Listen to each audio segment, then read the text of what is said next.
ಗೊತ್ತಿಲ್ರಿ. ಬಟ್ ನನಗೆ ಈ ಸಮೀಕ್ಷೆ ಬಗ್ಗೆ ಬಹಳ ಒಳ್ಳೇದು ಅನಿಸ್ತಾ ಇದೆ.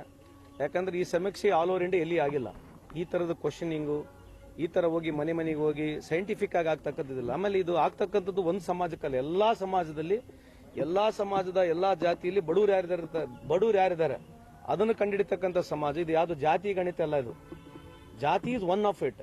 ಬಟ್ ಇನ್ನು ಉಳ್ಕಿದ್ದೆಲ್ಲ ಶೈಕ್ಷಣಿಕವಾಗಿ ನಿಮ್ಮ ಮಕ್ಕಳು ಶಾಲೆಗೆ ಹೋಗ್ತಾರಲ್ಲ, ಯಾವ ಶಾಲೆಗೆ ಹೋಗ್ತಾ ಇದಾರೆ, ಗೌರ್ಮೆಂಟ್ ಶಾಲಿನ, ಇಂಗ್ಲಿಷ್ ಮೀಡಿಯಮ, ಅದ್ರ ಜೊತೆಗೆ ನಿಮ್ಮ ಮನೇಲಿ ಯಾರನ್ನ ಮೊದಲು ರಾಜಕೀಯದಲ್ಲಿ ಇದ್ರ, ಅಥವಾ ನೀವೇನು ಸೆಂಟ್ರಲ್ ಗೌರ್ಮೆಂಟ್ ನಲ್ಲಿ ಕೆಲಸ ಮಾಡ್ತೀರಾ, ಸ್ಟೇಟ್ ಗೌರ್ಮೆಂಟ್ ನಲ್ಲಿ ಕೆಲಸ ಮಾಡ್ತೀರಾ, ನಿಮ್ಮ ಮನೇಲಿ ಟಾಯ್ಲೆಟ್ ಇದೆ ಇಲ್ಲೋ, ಹೊಲ ಇದೆ ಇಲ್ಲೋ, ಹೊಲ ಇದ್ದ ನೀರಾವರಿ ಇದೆ ಇಲ್ಲೋ, ಆ ತರದೆಲ್ಲ ಒಂದು ಸುಮಾರು 60 ಕ್ವಶನರಿಗೆ ಆನ್ಸರ್ ಸಿಗೋದ್ರಿಂದ ಇಡೀ ಕರ್ನಾಟಕದ ಜನತೆಗೆ ಒಂದು ಮಿರರ್ ಆದಂಗೆ ಆಗುತ್ತೆ. ಎಲ್ಲಾ ಸಮಾಜದ ಮುಖಂಡರುಗಳಿಗೆ ಅವ್ರ ಸಮಾಜದಲ್ಲಿ ಎಷ್ಟು ಬಡವರು ಅಂತೇಳಿ ಒಂದು ಸಂಪೂರ್ಣವಾದ ಮಾಹಿತಿ ಸಿಗ್ತಕ್ಕಂಥದ್ದಿದೆ. ಅದಕ್ಕಾಗಿ ಆಲ್ರೆಡಿ 60-70% ಆಲ್ರೆಡಿ ಆಗ್ಬಿಟ್ಟಿದೆ, ಇನ್ನು 20-30% ಬಾಕಿ ಇದೆ.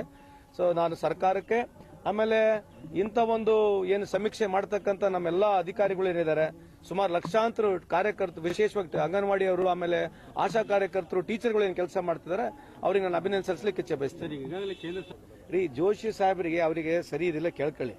ಧರ್ಮ ಯಾರು ಹೊಡಿತಿದ್ದಾರೆ ಈಗ? ಮತ್ತೆ ಅವ್ರು ಮಾಡ್ತಕ್ಕಂಥದ್ದು OBC ಏನ್ ಮಾಡ್ತಿದ್ದಾರೆ? ಆಮೇಲೆ ಎಕನಾಮಿಕಲ್ ವೀಕರ್ ಸೆಕ್ಷನ್ಗೆ ಕೊಡ್ತಲ್ಲ 10%, ಅದು ಯಾರಿಗೆ ಕೊಟ್ರಂತೆ? ಜೋಶಿ ಸಾಹೇಬ್ರಿಗೆ ಕೇಳಿ. 10% ಎಕನಾಮಿಕಲ್ ವೀಕರ್ ಸೆಕ್ಷನ್ ಕೊಟ್ಟರು ರಿಸರ್ವೇಶನ್. ಯಾವ ಜಾತಿಗಳಿದಾರೆ ಅಂತದ್ರಾಗ? ಧರ್ಮ ಹೊಡಿತಕ್ಕಂಥದ್ದು ಇವರೇ. ಇವ್ರ ಕಾಲದಿಂದ ಎಲ್ಲ ಹಿಂದೂಗಳಲ್ಲಿ, ಒಳ ಪಂಗಡದ ಹಿಂದೂಗಳಿಗೆ ಒಡೆಯರು ಇವರೇ. ಇವರು ಹಿಂದೂಗಳಿಗೆ ಮೋಸ ಮಾಡಿದವರು ಇವರೇ. ಬಿಜೆಪಿಯವರು ಹಿಂದೂ ಹೆಸರುಗಳು ಹೇಳಿ ಓಟ್ ತಗೊಂಡು ಇವ್ರ ಮಕ್ಕಳುಗಳು, ಯಾರು ಇವ್ರ ಮಕ್ಕಳು ಏನಿದಾರಲ್ಲ, ಇವ್ರ ಮಕ್ಕಳೆಲ್ಲ ಅಬ್ರಾಡ್ನಲ್ಲಿದ್ದಾರೆ. ಬಡವರು ಇರ್ತಕ್ಕಂಥ ಹಿಂದೂ ಮಕ್ಕಳಿಗೆ ರೋಡ್ನಲ್ಲಿ ಹಿಂದೂ ಮುಸ್ಲಿಂ ವಿರುದ್ಧ ಜಗಳ ಮಾಡಿಸಿ ಇವ್ರು ಲಾಭ ಪಡಿತಕ್ಕಂಥ ಬಿಟ್ರೆ ಇನ್ನೇನು ಇವ್ರು 10 ವರ್ಷದಲ್ಲಿ ಯಾವ ಹಿಂದೂಗಳಿಗೆ ಲಾಭ ಆಗಿದೆ ಹೇಳ್ಬಿಡಿ ನೋಡೋಣ. ಈ ಹಿಂದೂಗಳು ಅಗಳಗಳ ಪರ ಮಾತನಾಡ್ತಾರಲ್ಲ ಬಿಜೆಪಿಯವರು, ಯಾವ ಹಿಂದೂಗಳಿಗೆ ಲಾಭ ಆಗಿದೆ ಅದ್ರ ಬಗ್ಗೆ ಚರ್ಚೆ ಮಾಡ್ಬೇಕು ಬೇಡ? ಚರ್ಚೆ ಮಾಡ್ಬೇಕು ಬೇಡ್ರಿ? ಮತ್ತೆ ಮಾಡಕ್ ಹೇಳ್ರಿ, ಒಂದ್ಸಲ ಕರ್ಕೊಂಬಂದು ಚರ್ಚೆ ಮಾಡಿಸ್ರಿ. ಯಾವ ಹಿಂದೂಗಳಿಗೆ 10 ವರ್ಷದಲ್ಲಿ ಇಡೀ ಭಾರತ ದೇಶದಲ್ಲಿ ಎಷ್ಟು ಹಿಂದೂಗಳಿಗೆ ಅನುಕೂಲ ಆಗೈತೆ ಕೇಳೋಣ, ಮತ್ತೆ ಚರ್ಚೆ ಮಾಡ್ರಿ. ಇವ್ರ ಮಕ್ಕಳುಗಳಿಗೆ, ಈ ಬಿಜೆಪಿಯ ಮುಖಂಡರುಗಳಿಗೆ, ಇವ್ರ ಮಕ್ಕಳುಗಳಿಗೆ ಅಬ್ರಾಡ್ನಾಗ ಓದಿಸ್ತಾರೆ, ಸ್ಟ್ಯಾನ್ಫರ್ಡ್ ಇನ್ಸ್ಟಿಟ್ಯೂಟ್ ಓದಿಸ್ತಾರೆ, ಕೇಂಬ್ರಿಡ್ಜ್ ಯೂನಿವರ್ಸಿಟಿಯಲ್ಲಿ ಓದಿಸ್ತಾರೆ. ಇಂಥ ಯೂನಿವರ್ಸಿಟಿಗಳು ಇವ್ರ ಮಕ್ಕಳು ಓದ್ತಾರೆ. ನಮ್ಮ ಮಕ್ಕಳು ಇಲ್ಲೇ ಪಾಟಿ ಚೀಲ ಹಾಕೊಂಡು ಇಲ್ಲೇ ಹಿಡ್ಕೊಂಡು ಇಲ್ಲೇ ಧರ್ಮ ಅಂತ ಇವ್ರು ಗುದ್ದಾಡ್ಬೇಕು. ಇವ್ರು ಧರ್ಮದ ಹೆಸರ ಮೇಲೆ ಓಟ್ ತಗೊಂಡು ರೊಕ್ಕ ಮಾಡ್ಕೊಂಡು ಓಡೋಗ್ಬೇಕು ಅಷ್ಟೇ. ಈಗ ಎಷ್ಟು ಹಿಂದೂಗಳು ಈ ದೇಶ ಬಿಟ್ಟು ಹೋಗಿದಾರಂತ ಮಾಹಿತಿ ಇದೆ ಅಂತ ಜೋಶಿ ಸಾಹೇಬರಿಗೆ ಕೇಳ್ತೀರಾ? 25 ಲಕ್ಷ ಹಿಂದೂಗಳು ಈ ದೇಶವನ್ನ ಪಾಸ್ಪೋರ್ಟ್ ಬಿಟ್ಟು ಹೋಗಿದ್ದಾರೆ. ಇದ್ರ ಬಗ್ಗೆ ಯಾರು ಮಾತಾಡ್ಬೇಕು? ಮತ್ತೆ ಯಾಕೆ ಬಿಟ್ಟು ಹೋದ್ರು ಹಿಂದೂಗಳು? 25 ಲಕ್ಷ ಹಿಂದೂಗಳು ಈ ದೇಶದಲ್ಲಿ ಪಾಸ್ಪೋರ್ಟ್ ನ ಸರೆಂಡರ್ ಮಾಡಿ ಹೋಗಿದ್ದಾರೆ. ಯಾಕೆ ಬಿಟ್ಟು ಹೋಗ್ತಾ ಇದಾರೆ ಹಿಂದೂಗಳು? ಮತ್ತೆ ಕಾರಣ ಏನು? ಬೇರೆ ದೇಶದ ಒಂದು ಹಿಂದೂನು ಬರಲಿಲ್ಲ. ಎಲ್ಲ ಕಡೆ ಹೋಗಿ ಹೇಳ್ತಾರೆ ಇವರೇ, ಗರ್ವಾಪ್ಸಿ ಕರ್ಕೊಂಬರ್ತೀವಿ ಅಂತ ಹೇಳಿದ್ರು.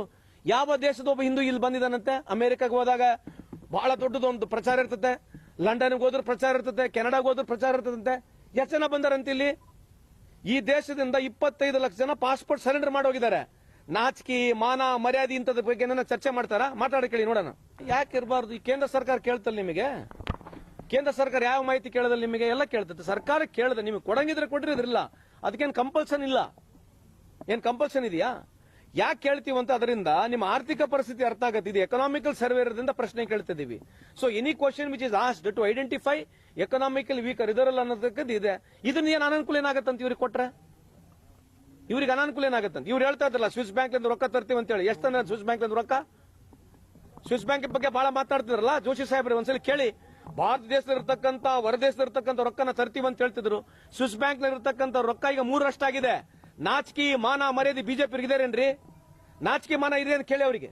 Have they got any shame on them? They were claiming that any money which is there outside India and Swiss bank we are going to get ಅಂತ ಹೇಳಿದ್ರು. ಇವತ್ತದು 3 ಟರ್ಮ್ ಜಾಸ್ತಿ ಆಗಿದೆ, 3 ಪಟ್ಟು ಜಾಸ್ತಿ ಆಗಿದೆ. ಇದ್ರ ಬಗ್ಗೆ ಚರ್ಚೆ ಮಾಡ್ತಾರಾ? ಮತ್ತೆ ಕಪ್ಪಣ ಎಲ್ಲೋಯ್ತು ಈ ದೇಶದಿಂದ? ಮತ್ತೆ ಇದೇ ಕಪ್ಪಣ ಒಯ್ದಿರೋದು.